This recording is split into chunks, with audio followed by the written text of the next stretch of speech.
السلام علیکم ورحمۃ اللہ وبرکاتہ۔ وعلیکم السلام۔ الحمد للہ رب العالمین، والصلاة والسلام علی رسول اللہ وسلم تسلیما کثیرا کثیرا، اما بعد فقد قال اللہ عز وجل فی کلامہ المجید: فأعوذ باللہ من الشیطان الرجیم، بسم اللہ الرحمن الرحیم، ان الدین عند اللہ الاسلام، صدق اللہ العظیم۔ اسٹیج پر رونق افروز قابل قدر علماء کرام، سامنے تشریف فرما معزز مہمانان کرام، پردہ نشین خواتین، مائیں اور بہنیں، اللہ تعالیٰ کا بے حد شکر و احسان ہے کہ اللہ تعالیٰ نے ہمیں اور آپ کو یہ قیمتی موقع عطا فرمایا کہ ہم آپس میں بیٹھ کر کچھ دین کی باتیں کہیں اور سنیں اور اس پر عمل کرنے کی کوشش کریں۔ جیسا کہ اعلان کیا گیا ہے کہ یہ پروگرام ملت ڈیولپمنٹ فاؤنڈیشن کی جانب سے منعقد کیا گیا ہے، تو میں آپ کو بتا دوں کہ یہ ملت ڈیولپمنٹ فاؤنڈیشن تنظیم کا کام کیا ہے، یہ تنظیم کیوں وجود میں آئی، اس کی کیا ضرورت تھی۔ تو قرآن مقدس کی میں نے ایک آیت پڑھی ہے جس کا مفہوم یہ ہے کہ اللہ کے نزدیک دین صرف اسلام ہے، اور جو لوگ اس کے علاوہ طرز زندگی اختیار کریں، اس کے علاوہ اپنا اصول بنائیں، اس کے علاوہ زندگی گزارنے کی کوشش کریں، فَلَن يُقْبَلَ مِنْهُ، تو اللہ تعالیٰ کے ہاں وہ ہرگز قبول نہیں کیا جائے گا۔ جو آج کے معاشرے میں ہو رہا ہے، آج کا یہ معاشرہ جو ہمارے اور آپ کے سامنے جس انداز میں ہم اور آپ دیکھ رہے ہیں، انتہائی افسوس کا مقام ہے کہ یہ معاشرہ ہمارے سامنے آج کس شکل میں موجود ہے، جبکہ اس کی شکل کیا تھی۔ حضور پاک علیہ السلام کی جب بعثت ہوئی تو وہ انتہائی خطرناک زمانہ تھا، جاہلیت کا زمانہ تھا، تمام برائیاں اس سرزمین پر پائی جاتی تھی، کوئی ایسی برائی نہیں تھی جو اس سرزمین پر پائی نہ جاتی ہو۔ اس پس منظر میں حضور پاک علیہ السلام کی بعثت ہو رہی ہے، اور آپ کا اعلان اور آپ کی لوگوں میں دعوت و تبلیغ، اور یہ پوری دنیا جانتی ہے کہ ایک واحد نبی جو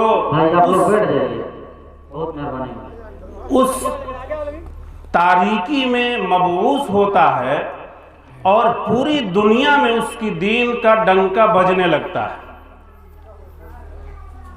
ایک واحد نبی، اور اتنی برائیاں اور اتنی تاریکی جس کا حساب ہم اور آپ نہیں لگا سکتے ہیں، اس پس منظر میں آپ کی بعثت ہوتی ہے اور پوری دنیا میں آپ کا ڈنکا بجنے لگتا ہے۔ ظاہر ہے کہ شروع میں بہت سارے مشکلات ہوئے، بہت ساری جنگیں ہوئیں، لیکن مشکلات اور جنگوں کا جہاں تک تعلق ہے، وہ اس سے نہیں ہے کہ جنگ اس لیے کیا گیا تاکہ دین کو پھیلایا جائے۔ یہ حق اور باطل کی بات تھی کہ حق اور باطل کیا چیز ہے۔ جس طریقے سے آج ہمارے اور آپ کے معاشرے میں جس طریقے سے باطل طاقتیں اور غلط عقائد رائج ہو چکے ہیں جس سے ہم اور آپ الگ ہونے کی کوشش نہیں کر رہے ہیں۔ اس معاشرے میں جیسے ہم اب دیکھیں کہ ہماری جو تعلیم ہے، جو ہمارا ایجوکیشن سسٹم ہے، جو معاشرے کی تشکیل ہم اور آپ کر رہے ہیں، وہ کس نہج سے کر رہے ہیں؟ ہمارا رویہ کیا ہونا چاہیے؟ اسلام ہمیں کیا سکھاتا ہے؟ کن چیزوں کی تعلیم اسلام دیتا ہے؟ کیا جو چیز ہم اور آپ کر رہے ہیں یہ اسلام کے حساب سے درست ہے یا نہیں ہے؟ اگر یہ چیزیں جو ہم اور آپ کر رہے ہیں اگر یہ درست نہیں ہے تو پھر ہم کس حساب سے مسلمان ہیں؟ کس حساب سے ہم اور آپ مومن ہیں؟ جب ہمارے اندر وہ ساری برائیاں پائی جاتی ہو جس برائی کو دور کرنے کے لیے اللہ تعالیٰ نے اس تاریکی میں حضور پاک علیہ السلام کی بعثت فرمائی اور آپ نے ان جہالتوں کو، ان برائیوں کو دور کیا، آج وہ ساری برائیاں ہمارے اور آپ کے اندر پائی جا رہی ہیں، تو کیا ہم جو ہے دعوے دار ہیں اس بات کا کہ ہم جو ہے اسی دین پر ہیں، اسی شریعت پر ہیں اور نبی علیہ السلام نے جو باتیں ہمیں بتائی تھی اسی پہ ہے؟ ہم دعویٰ نہیں کر سکتے، اس لیے کہ وہ چیزیں ہمارے درمیان آج موجود نہیں ہیں، ہم بھی جہالت کا شکار ہو چکے ہیں، اس لیے کہ ہمارا جو ایجوکیشن سسٹم ہے، جو تعلیمی نظام ہے، وہ بد سے بدتر ہے اور انتہائی بدترین ہے۔ جس اسکول کا ہم اور آپ انتخاب کر رہے ہیں، جن اسکولوں میں، جن کالجوں میں ہم اپنے بچے اور بچیوں کو پڑھا رہے ہیں، کیا وہ اسکول ہمارے اسلامی لحاظ سے صحیح ایجوکیشن اور صحیح تعلیمی سسٹم ان کے ہاں موجود ہے؟ نہیں ہے۔ میں بتاؤں کہ نرکٹیا گنج کے علاقے میں جتنے اسکول ہیں، چاہے وہ مسلم اسکول ہو، چاہے کرسچن اسکول ہو، چاہے ہندو کی اسکول ہو، آپ تمام اسکولوں کا جائزہ لیں تو پتہ یہ چلتا ہے کہ اس میں اخلاقیات کا تعلیم سرے سے ہے ہی نہیں، سرے سے نہیں ہے۔ اور ہمارے بچے اور بچیاں ان اسکولوں میں جو پڑھ رہی ہیں، 15 اگست، 26 جنوری، ٹیچرز ڈے یا بہت سارے ایسے مواقع ہیں جن میں بچیوں کو اسٹیج پہ نچایا جاتا ہے۔ اسلام کا شعار ہے؟ اگر یہ اسلام کا شعار نہیں ہے کہ ہمارے بچے اور بچیاں ڈانسر بنیں اور جو ہے لوگوں کے سامنے ناچیں، نہیں ہے تو ہم ایسے اسکول کا انتخاب ہرگز نہیں کریں۔ ہمارے اندر اللہ نے طاقت دی ہے، ہمارے اندر صلاحیت دی ہے، ہم مومن ہیں اور ہم مرد مجاہد ہیں، ظاہر ہے وَأَنْتُمُ الْأَعْلَوْنَ إِن كُنتُم مُؤْمِنِينَ۔ اگر ہمارے رگوں میں ایمان کی حرارت ہے، ایمان کی تازگی ہے تو پھر ہم دنیا کے اندر ذلیل نہیں ہو سکتے، دنیا کے اندر رسوا نہیں ہو سکتی۔ ہماری زبانیں آج گونگی اس لیے ہے کہ ہمارے رگوں کے اندر وہ خون نہیں ہے، وہ ایمان کی تاثیر نہیں ہے، وہ جذبہ نہیں ہے۔ آپ تاریخ اٹھا کر پڑھیں گے تو پتہ یہ چلے گا کہ صلاح الدین ایوبی کون تھے، ٹیپو سلطان کون تھے، اور تنے تنہا پانی پلانے والے، اس لیے کہ ان کے اندر ایمان کی وہ حرارت تھی، ایمان کی وہ تازگی تھی۔ آج کیوں نہیں ہے؟ ہم خود برائیوں میں ملوث ہیں، خود برائیوں میں ملوث ہے۔ آج ہمارے گھروں کے اندر ہم جب دیکھتے ہیں کہ ہمارا معاشرہ اور ہمارا گھر، ہمارا سماج، ہماری سوسائٹی کس نہج پہ چل رہی ہے، معلوم یہ چلتا ہے کہ ایک مومن آدمی، ایک مسلمان آدمی جو اللہ پر یہ اعتماد رکھتا ہے، اللہ پہ یقین رکھتا ہے، نبی کا گن گاتا ہے، نمازیں پڑھتا ہے، لیکن اس کے گھروں سے جب بارات نکلتی ہے تو انتہائی بدترین شکل میں نکلتی ہے۔ وہ کون ہے؟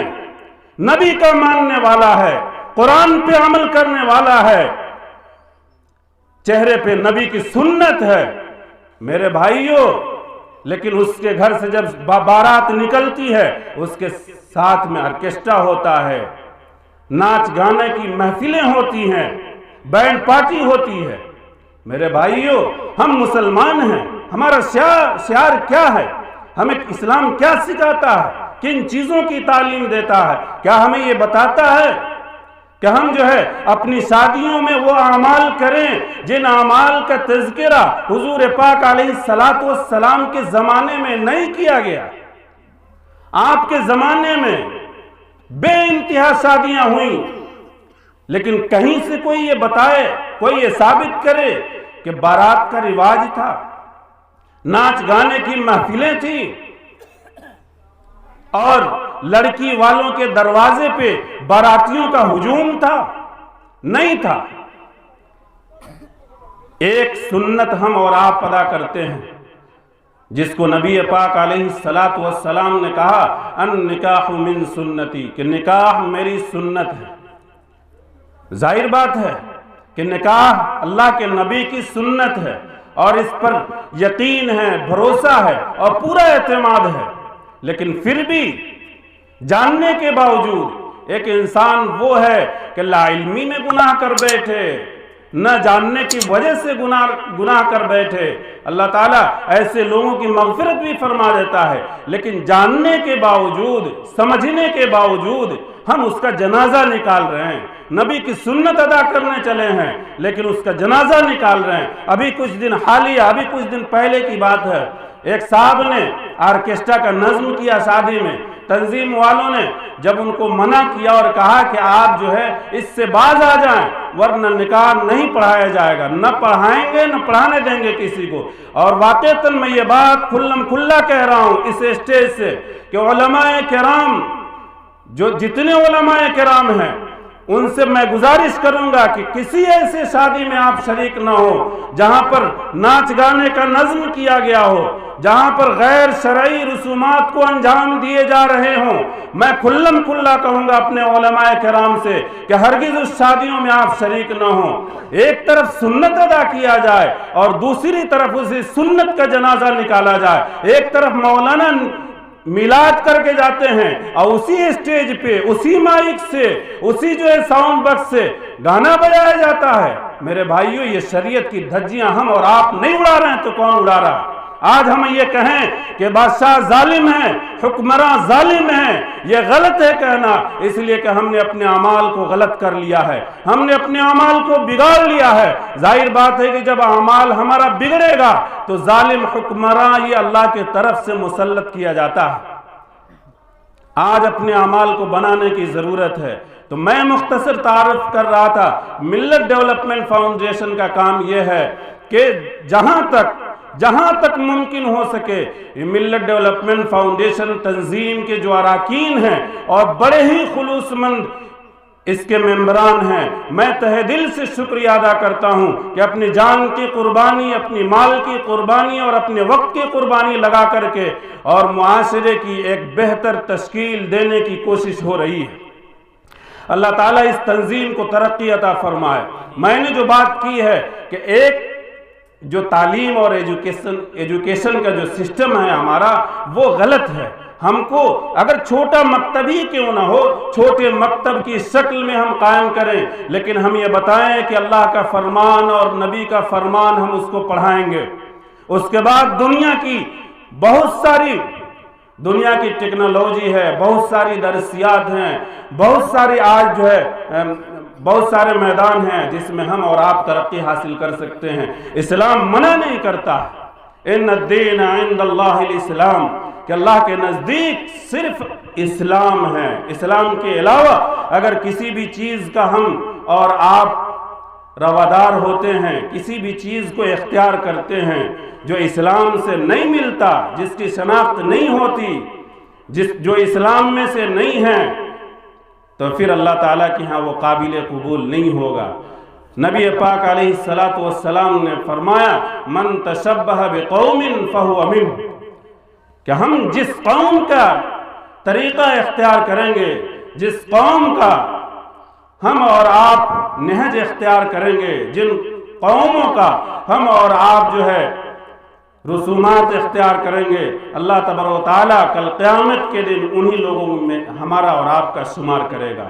تو آج ضرورت اس بات کی ہے کہ ہم جو ہے غلط کاریوں سے، جہالت سے جو ہمارے درمیان رائج ہو چکی ہے، ہم اور آپ اس کو دور کریں۔ تو میں وہ بات کہہ رہا تھا کہ ان کے ہاں آرکیسٹرا کا جو نظم کیا گیا، تنظیم والوں نے بڑی کوشش کی اور ان سے کہا، نام ان کا جانتے ہیں، میں گاؤں کا نام نہیں لوں گا، لیکن اس شخص کا نام جس نے نظم کیا تھا، نیک محمد، نام سن کے شرم آتی ہے کہ نیک محمد نام ایسا اور کام اتنا گھنونا۔ میرے بھائیوں، ہم کیا منہ دکھائیں گے کل قیامت کے دن؟ جب ان کو منع کیا گیا اور ان سے کہا گیا کہ آپ جو ہے اس کو روک دیں، نہ لے جائیں، انہوں نے کہا کہ میں نے 28,000 میں اس کو باندھا ہے اور 5,000 روپے میں اس کو دے چکا ہوں۔ میرے بھائیوں، آپ اور ہم اگر گناہ کا کام کر رہے ہیں، کسی بھی گناہ کا، اور اس میں دوسرے کو شریک کر رہے ہیں، ظاہر ہے کہ اس کا گناہ ہمارے اور آپ کے ذمہ ہوگا۔ اگر ہم ناچ نچوا رہے ہیں، وَمِنَ النَّاسِ مَن يَشْتَرِي لَهْوَ الْحَدِيثِ لِيُضِلَّ عَن سَبِيلِ اللَّهِ، کہ لوگوں میں کچھ ایسے ہیں جو بیہودہ باتوں کو خریدتے ہیں، بیہودہ باتوں کو وجود میں لاتے ہیں اور لوگوں کے درمیان عام کرتے ہیں، اس لیے تاکہ لوگ راستے سے بھٹک جائیں۔ آج وہی ہو رہا ہے کہ ایک ہمارا مسلمان بھائی اپنا پیسہ بھی خرچ کر رہا ہے اور لوگوں کے گناہوں کا ذمہ دار بھی ہو رہا ہے۔ اللہ کے نبی، میں ایک حدیث سنا کر کے رخصت دوں گا۔ اللہ کے نبی صلی اللہ علیہ وسلم مسجد نبوی میں جہاں صحابہ کرام تشریف فرما تھے، آپ نے پوچھا کہ بتاؤ غریب کون ہے؟ صحابہ کرام نے کہا کہ غریب وہ ہے کہ جس کے پاس مال و زر نہ ہو، جس کے پاس زمین و جائیداد نہ ہو، جس کے پاس پونجی نہ ہو، وہ غریب ہے۔ ظاہر ہے کہ ہم بھی تسلیم یہی کرتے ہیں کہ جس کے پاس روپیہ پیسہ نہ ہو، زمین و جائیداد نہ ہو، وہ غریب ہے۔ لیکن اللہ کے نبی صلی اللہ علیہ وسلم نے اس کی وضاحت فرماتے ہوئے فرمایا کہ جانتے ہو کل قیامت کے میدان میں غریب انسان وہ ہوگا کہ دنیا کے اندر سے احد پہاڑ کے برابر نیکی کو لے کر کے جائے گا، لیکن آخرت کے میدان میں وہ اتنے لوگوں کا حق دبایا ہوگا اور نیکی اس شکل میں ہوگی کہ نماز بھی پڑھا ہوگا، روزہ بھی رکھا ہوگا، حج بھی کیا ہوگا، زکوٰۃ بھی دیا ہوگا، لیکن کسی کا دل توڑا ہوگا، کسی کا حق دبایا ہوگا، کسی کو ناحق ستایا ہوگا، پڑوسیوں کو تکلیف پہنچایا ہوگا، کسی کو گالی دی ہوگی، کسی کا قتل کیا ہوگا، کہیں زنا کیا ہوگا، یعنی اس کے ساتھ تمام جرائم کیے ہوں گے۔ اور کل قیامت کے میدان میں جب احد پہاڑ کے برابر نیکیاں لے کر پہنچے گا تو پھر تمام لوگ، جتنے لوگ حقدار ہوں گے، وہ سبھی اللہ سے فریاد کریں گے، اے اللہ ہمارا حق۔ اللہ تعالیٰ کہے گا کہ آج انصاف کا دن ہے، آج انصاف ہوگا، اور تمام لوگوں کی لائن لگیں گی۔ اس کے بعد وہاں پیسہ نہیں ہوگا کہ پیسہ ادا کر دیا جائے، وہاں پر اس کی نیکیاں ہوں گی۔ اللہ تعالیٰ عرض کرے گا کہ اس کی نیکیوں سے کاٹ کر کے اس مظلومین لوگوں کے حق کو ادا کر دیا جائے، یہاں تک کہ اس کی تمام نیکیاں ختم ہو جائیں گی۔ پھر جو ہے لوگوں کی لمبی لائن ہوگی، جو فریادی ہوں گے، جو مظلوم ہوں گے، جو ستائے ہوئے ہوں گے، پھر اللہ سے عرض کریں گے اے اللہ اب کیا ہوگا؟ اس کی نیکیاں ختم ہو گئیں۔ اللہ تعالیٰ عرض کرے گا کہ آج انصاف کا دن ہے، اور انصاف ہوگا۔ پھر عرض ہوگا کہ جتنے لوگ حقدار ہیں ان کے گناہوں کو ان کے ذمے سے کاٹ کر اس شخص پر لاد دیا جائے، حتیٰ کہ اس کا گناہ اتنا زیادہ ہو جائے گا کہ اخیر میں حکم ہوگا کہ منہ کے بل گھسیٹ کر جہنم میں ڈال دیا جائے۔ آج ہم اور آپ یہی اعمال کر رہے ہیں، نمازیں بھی ہیں اور صدقات بھی ہیں، خیرات بھی ہیں، زکوٰۃ بھی ہیں، سب کچھ ہیں، لیکن جو ہے گالی دینے سے باز نہیں ہیں، سود لینے سے باز نہیں ہیں، حق تلفی سے باز نہیں ہیں، بہت سارے ایسے جرائم ہیں جن سے ہم اور آپ باز نہیں ہیں۔ میں اللہ کا واسطہ دے کر کہہ رہا ہوں کہ جتنے لوگ اس مجلس میں شامل ہیں تمام لوگوں سے میں یہ عہد کروں گا اور عہد لوں گا کہ آپ یہ عہد کیجئے کہ انشاءاللہ جو بھی ہم سے کمی ہوئی، کوتاہیاں ہوئی، اللہ تعالیٰ اسے معاف فرمائے اور آئندہ صحیح راستہ پر چلنے کی توفیق عطا فرمائے۔